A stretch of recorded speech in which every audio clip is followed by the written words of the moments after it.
talking about pain. In order to have a conversation about pain, it's important that we have well-defined terminology and consistent terminology that will allow us to have more effective conversations around what can be a very emotional and sensitive subject. Right? So first thing we want to do is define the terms that we're going to use when discussing pain and injury. The first one is going to be insult. Insult is a subconscious intake of stimulus. You're sitting in a chair right now, you feel fine, you feel comfortable. There is a subconscious intake of stimulus because you are sitting and holding the same position. If you sat there long enough, if I asked you to sit there for 2, 3, 4 hours, eventually you'd start to feel a little bit of discomfort. You'd feel like you need to get up and move around. As soon as that becomes conscious, that takes us to our next level, which is going to be irritation.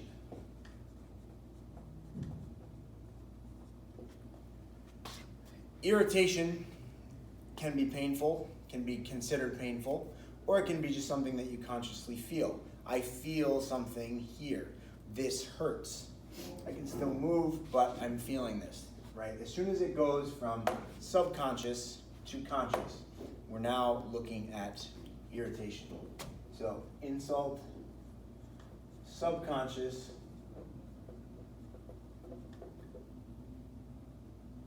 and irritation is conscious. The important thing to understand about irritation is it's desirable in a lot of cases. Irritation is necessary to drive adaptation. It's important. We need to feel or experience some irritation in order to adapt and change and make progress, right? Most of us being athletes in here have learned at this point that you're going to feel some discomfort, and a lot of times something we might interpret as pain in order to make progress or make an improvement or an adaptation.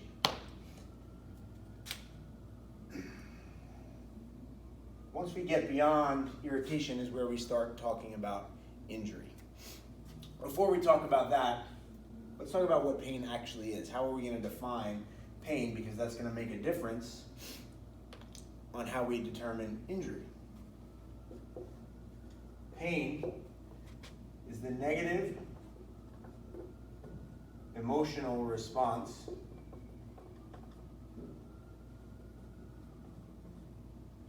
derived from irritation, usually associated with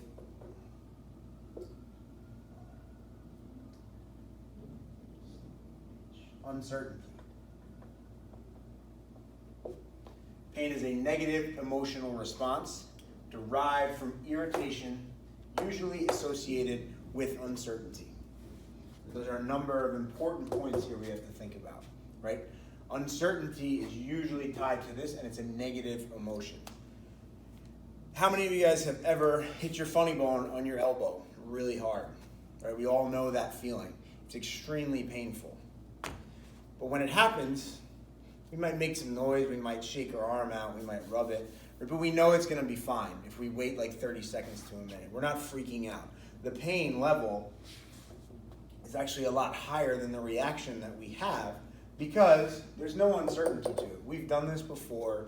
We know it hurts a lot, right? And it hurts way more than it should for a number of reasons. But we know we don't have to worry about it because it's going to go away, right? If you felt the amount of pain that you feel when you hit your funny bone right now, and you've never done it before, right? If you add in that uncertainty, oh my God, what did I do to my elbow? Oh my God, I think I broke my arm. I tore something. I need to go to the doctor. I'm freaking out. I'm not going to be able to use my arm. I'm going to miss X, Y, Z, right? That uncertainty changes that negative emotional response, okay? Another example, a migraine headache. Anybody ever had migraines before? I had the first migraine a few years ago, riding my bike to work, And halfway to work, I started to get this migraine, and I didn't know if I should drive to work or if I should drive to the hospital. I ended up laying on a couch at work, looking up symptoms, right, as you do. You know, WebMD, the worst possible thing you can do. And I thought I was having a stroke. Turned out I was just having a migraine, right? That uncertainty changes that negative emotional response. So that's pain. What's injury? Injury is when I make a decision that I can't do something, right? For example, a lot of times a client or an athlete will come in and say, I can't do these exercises. I can't work out hard. I've got bad knees. I've got a bad knee. My knee is injured. Okay. Can you go up and down the stairs? Yeah, that's fine. I do that all the time. Cool. Can you jump up and down in place? Yeah, absolutely. That feels pretty good. Okay, cool. Can you go down in the bottom of a squat? And they start to do that. That starts to hurt. Let me go. I can't go any lower than that. That really hurts my knee. Okay, cool. You don't have a bad knee. You've got a squatting injury, right? We're finding the movement that you can't do, that you've made a decision, right? That the pain is too much. That negative response is just too much, right? That you can't perform that movement. Okay, so again, pain, negative emotional response derived from irritation, usually associated with uncertainty. And once that becomes to the point where I'm saying I can't perform this movement, then I know I'm talking about injury. Cool. So now we've got our terms defined, right? And when we have these conversations with our athletes or our clients or even ourselves, right, the more empowered and the more certain we can feel about what's going on, the more control we're going to feel like we're going to have, the more positive we're going to be about our experience, right? And that can really help fuel our recovery, our improvement, etc. Okay. So, how do we have this conversation, and how do we empower both ourselves and the people we work with to make these decisions about, am I here, am I there, should I stop, should I keep going? Do I need to just deal with this? Is this just irritation? Or am I at a point where I shouldn't continue? There's a couple things we want to think about. First, the 1 to 10 scale. Ask yourself or your client, is the pain on a scale of 1 to 10 less than a 5? If it's less than a 5 out of 10, you're good to go. That's irritation, that's what we want, that's driving adaptation. Right? This is super important if you're working with somebody who's in pain, has had a past injury, or has been in pain. Right? Somebody's got a shoulder injury, and they say, yeah, it usually hurts when I do overhead movements. And you determine that they need to do single arm presses. My shoulder hurts when I go overhead, and you're telling me to press overhead? What are you talking about? That's when it hurts. Just do it. All right, fine. And they do it, and they tell you, yeah, it kind of hurts when I do that. And you tell them, yeah, it's supposed to. If that's all you got, it's probably not going to go that well, right? You're going to have a lot of trust in that athlete. They're not really going to understand what's going on. There's going to be a fear factor and a lot of uncertainty, right, which will probably increase that perception of pain. So if you can say, well, yeah, it hurts, but is it below a 5 out of 10 on a scale of 1 to 10? Yeah, it's like a 3. Cool. You're good. Right?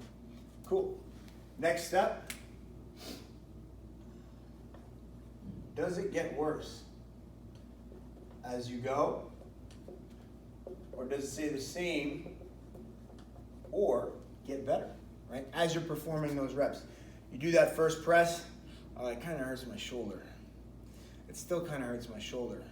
By the 4th or 5th rep, it's still the same amount of pain, or it's actually starting to feel a little bit better. I'm getting warmed up. It's loosening up. I feel good. Great. If it feels the same or it feels better, you're good. That's still irritation. That's what we want to have happen. Cool. So it's a pain of 1 to 4, below a 5, stays the same or gets better through your sets, through your workout, you're clear. Continue on. Cool. Next thing. When you stop, does the pain go away?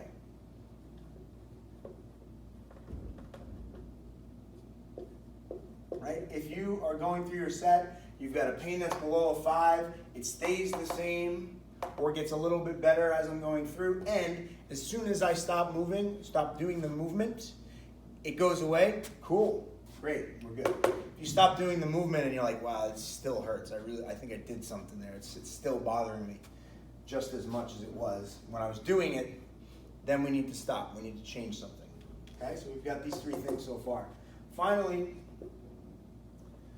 if it gets no worse, 24 to 48 hours after performing the stimulus, right? Sometimes somebody's below 5, it stays the same as they're moving, it stops in between sets, cool. The next day they're like, coach, I don't know what happened yesterday, I felt all right doing it, but today the pain is so much worse, I really can't do it, I don't know what happened. That's no good, right? We need to make an adjustment to what we did there, okay? 24 to 48 hours, like, yeah, it's still there, but it's pretty much the same, and maybe it's a little better. That's good. Okay, you're still feeling a little sore, you're a little irritated, that's fine, right? We haven't gone past that. So we need all 4 of these things to tell us that, yeah, we're right where we want to be. We're feeling something consciously, right? It might be discomfort, it might be pain, whatever it is, however they interpret it. If they can know that irritation is a desirable feeling, and all of these factors indicate that they fall under the irritation level, right? That takes away a lot of the uncertainty, right? They're like, okay, cool, I'm moving in the right direction. I'm actually doing what I'm supposed to do. As opposed to this person saying, I feel sore, and I'm not sure if it's a good sore or a bad sore. I don't know if what I'm doing is right. I don't trust this program. I don't know if I want to continue with it.